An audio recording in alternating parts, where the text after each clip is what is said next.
আমি একটি হাদিসের প্রেমে পড়ে গেছি।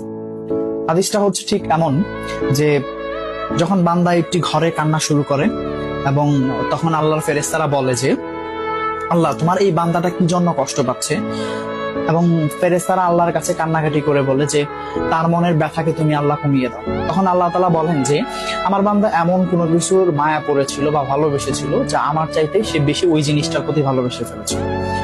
আমি আমার বান্দার কষ্ট আমি বুঝি এবং আহ, আমি দুঃখী মানুষের মানে ভগ্ন হৃদয়ের মানুষের খুব কাছাকাছি অবস্থান করি। কত দূর? এক হাত দূরে আল্লাহ তাআলা অবস্থান করেন। হ্যাঁ? এবং আরেকটা কথা হচ্ছে, ফেরেশতারা তখন বলতে থাকে আল্লাহ, তুমি চাইলেই কি সেই বান্দার সেই অভাবগুলো তুমি পূরণ করতে পারো না?